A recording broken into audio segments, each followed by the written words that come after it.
Bonjour et bienvenue dans Cinestory. Dans cet épisode plutôt mathématique, je vais vous inviter à compter en vous parlant du film intitulé Le nombre 23. Ce thriller psychologique réalisé par Joel Schumacher est sorti dans les salles le 23 février 2007 avec pour acteur principal Jim Carrey. J'ai envie de vous parler de ce film pour plusieurs raisons. La première, c'est que Joel Schumacher a eu du culot d'intégrer dans un thriller psycho-numérologique sentant la théorie du complot un Jim Carrey non souriant, non grimaçant et non drôle, archi sec, aux yeux cernés et au visage tiré par 23 jours, mois ou années passés à compter.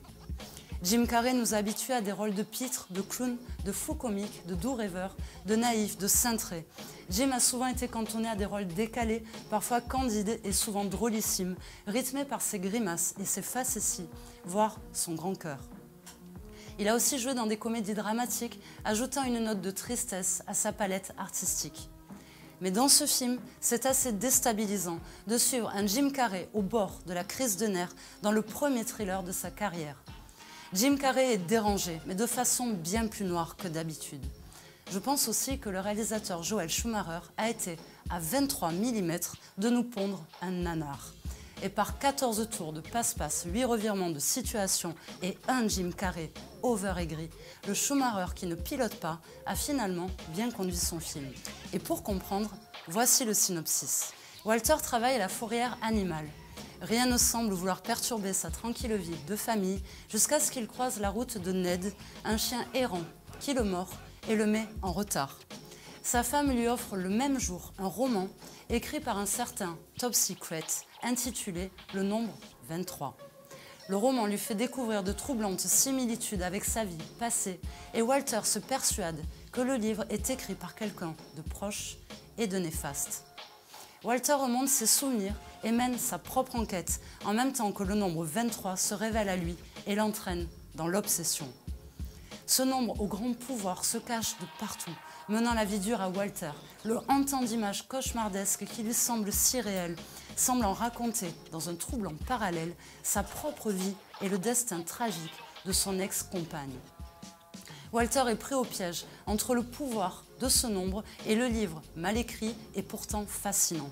Walter ne peut s'en réchapper tant qu'il ne résout pas le mystère du nombre 23. Le tranquille mec qui n'a rien demandé, rattrapé par son destin. Je peux te l'acheter pour toi aussi. En fait, j'ai eu largement le temps de le feuilleter et je pense que tu devrais en faire autant.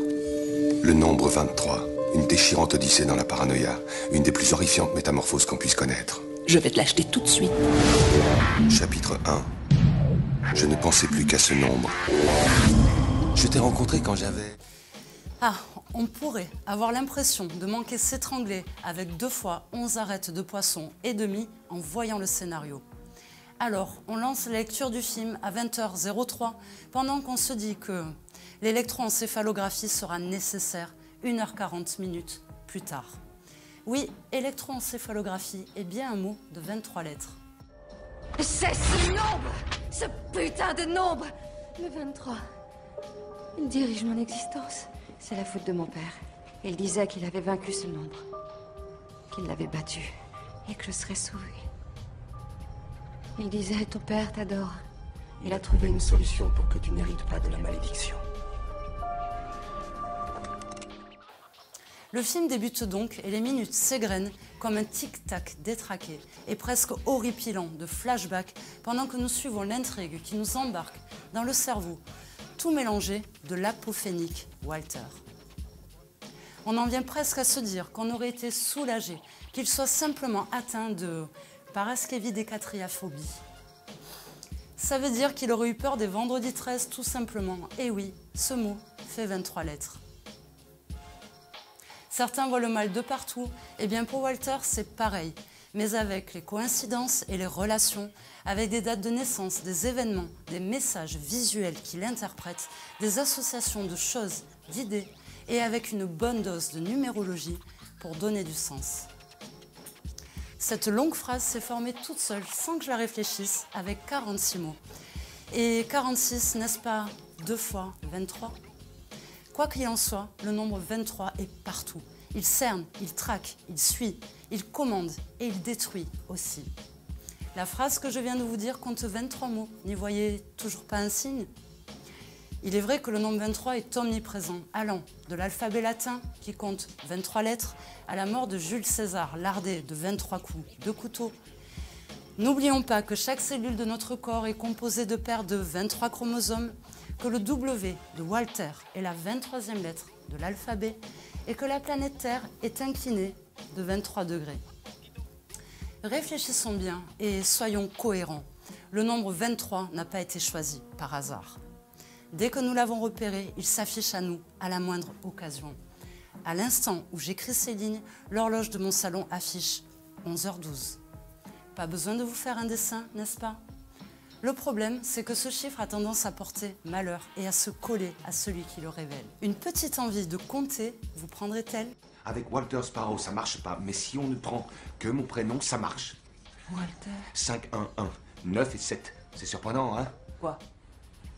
Ça fait 23. Mon anniversaire, le 3 février à l'envers, ça fait 2, 3, plaque d'immatriculation, numéro de sécu. Je suis né à 11h12. Eh bien, 11 plus 12, ça fait quoi? On dirait qu'il s'inspire de ma vie. Arrête, tu n'es pas sérieux. Savez-vous que le film Nombre 23 est la 23e réalisation de Joel Schumacher et que ça, c'est vraiment une coïncidence? Savez-vous également que Jim Carrey était fasciné par ce nombre avant même le projet de ce film? Sa propre société de production s'appelle JC23 Entertainment. Jim Carrey affirme, comme beaucoup d'autres d'ailleurs, vu la quantité de livres écrits sur le sujet, que nombre de choses se réduisent au nombre 23. Et Jim pense que certains hasards sont plutôt étranges et que si on y regarde de plus près, on finit vraiment par voir des 23 partout. C'est ce qui lui est arrivé dans la vraie vie avant le projet du film et de son personnage. Pourquoi tu as choisi cette couleur? J'en sais rien, dis-le-moi. Rouge numéro 5. Le rouge, ça fait 27. 27 plus 5, ça fait 32. Et 32, c'est? Tu vas loin, là. Bien sûr, il y a des différences. Petit Tout est détective, je capture les chiens. Il rencontre Fabrizia quand il a 32 ans. Moi, je t'ai rencontré quand j'avais... 23 ans. Tu te souviens de la date? Le 14 septembre. 9 plus 14. 14 plus 9, ça fait? 23. Voici le bilan de ce film de comptable complotiste. Vous n'allez pas regarder le thriller le plus mémorable de votre vie. Mais le message passe clairement.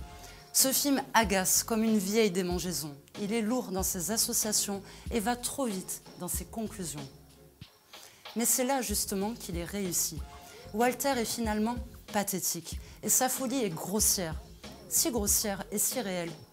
Faites vos recherches et vous verrez par vous-même qu'un bête nombre peut vous conduire très très loin. Si vous arrivez à comprendre ce que notre cerveau interprète comme une simple donnée et à quel moment il le perçoit comme un signe, moi, je n'ai toujours pas compris. Combien de fois faut-il recevoir le même message pour l'assimiler à une évidence? Un peu plus d'une vingtaine de fois, j'imagine, et pendant 23 jours, puisque c'est la durée du cycle biologique humain. En attendant, je compte, j'associe et je m'interroge.